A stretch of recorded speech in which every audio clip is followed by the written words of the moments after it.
Nabi SAW pesan, jangan buat turun dah puyuk tu, daripada tuku dia. Dan jangan kamu buat roti, hak tepung, hak uli tu jangan buat sampai aku bagi. Aku pun pergi, Rasulullah pun mari, kata dia. Duduk depan orang.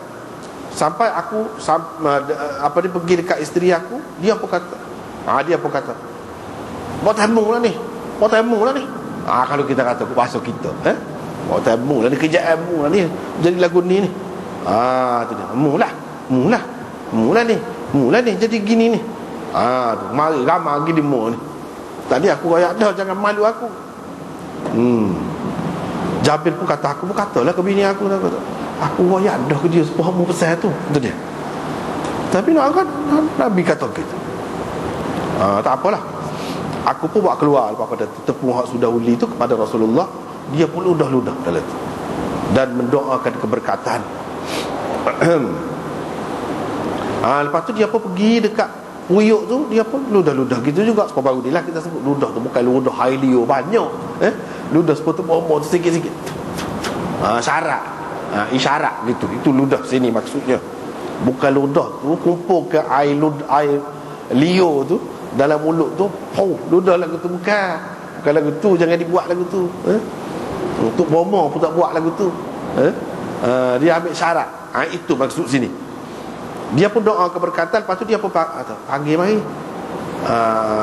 perempuan hak buat roti ni, perempuan yang buat roti ni. Maknanya ada sekali situ lelaki dan perempuan tidak jauh. Waktu dua kerja, dia nampak ini keadaan zaman Nabi SAW. Panggil perempuan, dia pun biar dia bakar roti ni sekali denganmu. Nabi SAW kata kepada bini Jabir, carilah seorang lagi perempuan hak buat roti sekali denganmu. Lepas tu ceboklah daripada puyuk tu, gula tu jangan buat turun, tak buat turun lah kata dia, biar duduk situ. Cebok pula. Mereka itu 1000 orang. Aku bersumpah dengan nama Allah, kata Jabir, mereka semua makan sehingga meninggalkannya. Siapa tinggal? Dan pergi dalam keadaan periuk kami itu masih lagi bergelegak. Masih lagi bergelegak. Supa sebelum tu. Dan tepung yang diuli tu supa dulu juga, sebanyak tu juga. Tu hak pelik berlaku. Ini yang terdapat di dalam hadis yang kedua. Hadis yang kedua ini, kalau mengikut Imam Nawawi sebut di sini, ialah hadis-hadis ni banyak hak lagu ni. Makanannya sikit jadi banyak. Ini merupakan mukjizat Nabi SAW. Hadis-hadis ini sampai kepada peringkat mutawatir. Walaupun lafaz dia tidak sama, peristiwa itu tidak sama, tetapi perkara yang sama diceritakan dalam macam-macam hadis tu, dia sampai ke peringkat mutawatir. Mana banyak sangat. Benda ni tidak dapat dinafikan dan ada di dalam riwayat-riwayat yang sahih. Dengan sebab itu ia menjadi akidah juga. Bahawa Nabi SAW mempunyai mukjizat. Mukjizat dia antaranya hak sahihnya ni.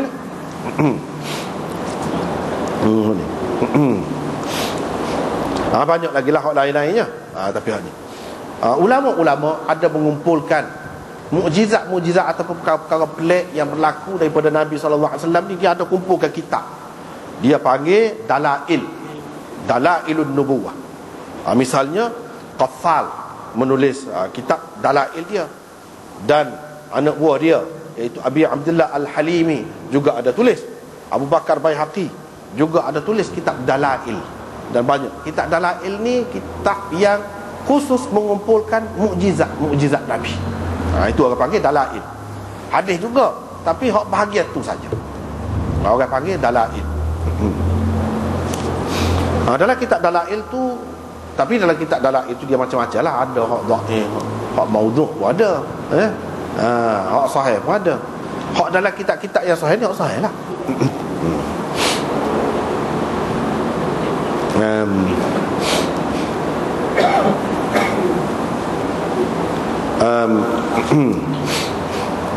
Dalam hadis ini Banyak pengajarannya.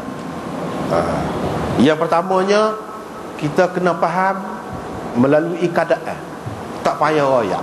Banyak perkara kita tak perlu kecek, pakai faham sendiri. Itulah yang ada pada sahabat-sahabat. Misalnya Jabir, dia tengok Nabi kepeh kecek pun nampak tak sedap. Dia balik lah, pergi cerita kepada isterinya. Bila balik cerita kepada isteri, tanya ada gapo. Hadis ini juga menunjukkan bahawa urusan masak-memasak ni adalah tanggungjawab isteri, kerja isteri. Yang kita sebut sangat ni bukan kali ni, sebelum pada ni pun sudah sebut dah banyak kali. Dan adalah hadis ni banyak jumpa lagu. Sebab orang-orang kita ni ramai juga lah ni, dia nak mengikut sunnah telajak dengan cara yang tidak kena, sampai jadi menyusahkan diri sendiri. Iaitu dia kata semuanya tanggungjawab suami belaka. Masak, basuh, pergi kedai semua suami. Jangan buat gitu, susah diri sendiri. Nak buat juga tak apa, senang orang perempuan, senang isteri demo. Tidur saja lah gitu. Hak sebenarnya kalau kita tengok hadis dah, baik Nabi SAW sendiri, dia balik tanya ada ke dia ke, apa-apa kau nak makan. Kalau semua urusan dia tahu, tanya ke dia, bini dia. Maknanya bini dia tu setara Nabi tu. Hak ni Jabir, sahabat, dia tak balik tanya bini dia ada ke apa, dia tak tahu maknanya. Mana benar hak buat. Tengok tadi Rasulullah SAW suruh carilah perempuan yang masak buat roti. Tengok, dia suruh perempuan buat roti. Maknanya kerja ni lebih dekat dengan perempuan. Boleh orang lelaki pun boleh juga, cuma banyak kerja lain kan. Kalau nak serah kepada lelaki belakang, letak atas belakang dia belakang, berat segala-galanya. Nak pergi kedai pun tak boleh, susah juga lagu tu. Tapi setengah orang dia nak tunggu, nak ikut lagu tu, nak kan. Tapi kalau kita tengok dalam hadis-hadis ni tidak gitu. Tidak gitu, cari susah lah. Sedangkan agama ni mari untuk mudah kita, jadi susah. Sebab kita sendiri, kita nak pakai hak pekoh. Pekoh tu bab lain, hak tu. Hak pekoh ni banyak perkara kita tak boleh pakai awak ngaji. Seperti dia kata mahram, aurat dia dengan kita perempuan antara pusat dengan lutut. Seperti lelaki. Lepas tu kalau lagu tu adik-adik kita, mak kita di rumah tu jadi supaya orang jakun.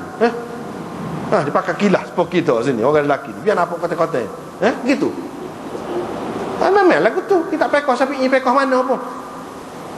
Hak tu bab tu kalau naik mahkamah, kalau dia bawa kes, dia kata kita gini-gini tak puas hati, balak. Barulah.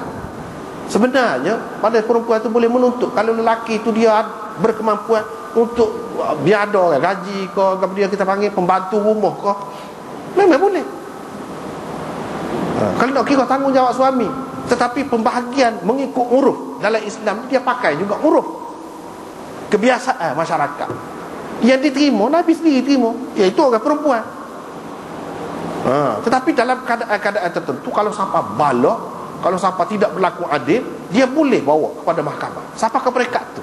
Mana kita kena bayar belaka. Sehingga kalau kita masuk, dia kata dia tak boleh masuk pun tak apa. Itu nak rakyat dari segi hak, kelebihan yang diberikan kepada perempuan.